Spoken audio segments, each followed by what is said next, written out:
ವೃಶ್ಚಿಕ ರಾಶಿಯವರಿಗೆ ಈ ತಿಂಗಳು ಹೇಗಿದೆ ನೋಡೋಣ. It's a general reading.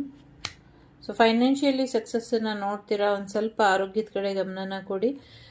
ದುಡ್ಡನ್ನ ನೋಡಿ ಮಾಡಿ ಖರ್ಚು ಮಾಡಿ. ದುಡ್ಡು ಬರುತ್ತೆ, ಸ್ವಲ್ಪ ತಾಳ್ಮೆಯಲ್ಲಿ ಇರಿ. ದುಡ್ಡು ಬಂದಿಲ್ಲ ಅಂತ ಬೇಜಾರು ಮಾಡ್ಕೊಳ್ಬೇಡಿ.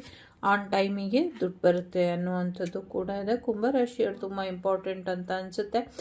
ಜೊತೆಗೆ ಬೇರೆಯವ್ರಿಗಿಂತ ಡಿಫ್ರೆಂಟಾಗಿ ಏನು ಮಾಡಲಿಕ್ಕೆ ಸಾಧ್ಯ ಇದೆ ಅದ್ರ ಕಡೆ ಗಮನನ ಕೊಡಿ ಅನ್ನುವಂಥದ್ದು ಇದೆ. ಜೊತೆಗೆ ನಿಮ್ಮನ್ನ ನೀವು ಕನ್ವಿನ್ಸ್ ಮಾಡ್ಕೊಳ್ಳೋದು ತುಂಬ ಮುಖ್ಯ, ಅದ್ರ ಕಡೆ ಗಮನನ ಕೊಡಿ ಅನ್ನುವಂಥದ್ದು ಇದೆ. ಸಾಕಷ್ಟು ಸೀಕ್ರೆಟ್ ರಿವೀಲ್ ಆದಾಗ ನಿಮ್ಮನ್ನು ನೀವು ಕಂಟ್ರೋಲ್ ಮಾಡ್ಕೊಳ್ಳೋದು ಸ್ವಲ್ಪ ಕಷ್ಟ ಆಗಬಹುದು ಅನ್ನುವಂಥದ್ದು ಇದೆ. ಆಧ್ಯಾತ್ಮಿಕವಾಗಿ ತುಂಬ ಚೆನ್ನಾಗಿ ಬೆಳೀತೀರಾ ಅನ್ನುವಂಥದ್ದು ಇದೆ. ಜೊತೆಗೆ ಏನೋ ಒಂದು ಹೊರಗಡೆ ಹೋಗಿ ಸುತ್ತಾಡಬೇಕು ಅಥವಾ ಎಲ್ಲೋ ಟ್ರಾವೆಲ್ ಮಾಡಬೇಕು ಅನ್ನೋದು ಯೋಚನೆ ಮಾಡ್ತಿದ್ದೀರಾ. ಸೊ ಅದಾಗುತ್ತೆ ಅನ್ನುವಂಥದ್ದು ಇದೆ. ಎಲ್ಲರ ಹತ್ರ ಏನು ಶೇರ್ ಮಾಡ್ತಿದ್ದೀರಾ ಇದು ತುಂಬ ಇಂಪಾರ್ಟೆಂಟ್. ಏನು ಶೇರ್ ಮಾಡಬೇಕು, ಏನು ಶೇರ್ ಮಾಡಬಾರ್ದು, ಯಾರ ಹತ್ರ ಯಾವ ಮಾತನ್ನು ಹೇಳಬಹುದು, ಯಾವ ಮಾತನ್ನು ಹೇಳಬಾರ್ದು, ಇದ್ರ ಕಡೆ ಸ್ವಲ್ಪ ಹೆಚ್ಚಿನ ಗಮನನ ಕೊಡಿ ಅನ್ನುವಂಥದ್ದು ಕೂಡ ಇದೆ. ನಿಮ್ಮ ನಂಬಿಕೆಯನ್ನು ಉಳಿಸ್ಕೊಳ್ದಿರೋರು ನಿಮ್ಮ ಜೀವನದಲ್ಲಿ ಇರೋದಕ್ಕಿಂತ ದೂರ ಇದ್ರೇ ಬೆಟರು. ಅವ್ರ ಕಡೆ ಸ್ವಲ್ಪ ಹೆಚ್ಚಿನ ಗಮನನ ಕೊಡಿ. ಒಂದು ಸಮಸ್ಯೆ ಇದೆ, ಹುಷಾರಾಗಿರಿ. ಆ ಸಮಸ್ಯೆ ತುಂಬ ದುಬಾರಿಯಾಗುವಂಥ ಸಾಧ್ಯತೆಗಳು ಇದೆ ಅನ್ನುವಂಥದ್ದು ಇದೆ.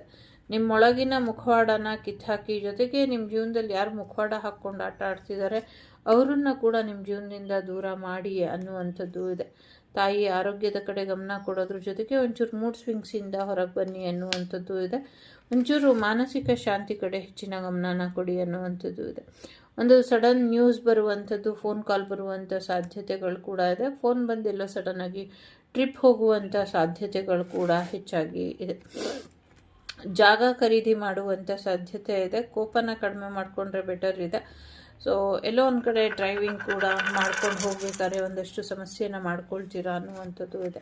ಬಟ್ ಅದೃಷ್ಟ ಚೆನ್ನಾಗಿದೆ. ಶುಕ್ರದಶೆ ಕೂಡ ಇದೆ ನಿಮಗೆ. ನಿಮ್ಮ ಅನುಕೂಲಕ್ಕೆ ತಕ್ಕಂತೆ ನಿಮ್ಮ ಕೆರಿಯರು, ನಿಮ್ಮ ಬ್ಯೂಟಿ, ನಿಮ್ಮ ಒಂದು ಹಾಬೀಸ್ ಎಲ್ಲವೂ ಕೂಡ ಚೇಂಜ್ ಆಗುತ್ತೆ. ಸಾಕಷ್ಟು ಲಕ್ಕನ್ನು ನೋಡ್ತೀರಾ ಅನ್ನುವಂಥದ್ದು ಇದೆ. ಒಳ್ಳೆಯದಾಗಲಿ ಅಂತ ಹಾರೈಸ್ತೀನಿ. ನಾನು ನಿಮ್ಮ ಅಭಿಮಾನಿ ಕಮಲಾಕ್ಷಿ. ಸಿಗ್ತೀನಿ ಮುಂದಿನ ವಿಡಿಯೋಲಿ. ಅಲ್ಲಿವರೆಗೂ ನಮಸ್ತೆ.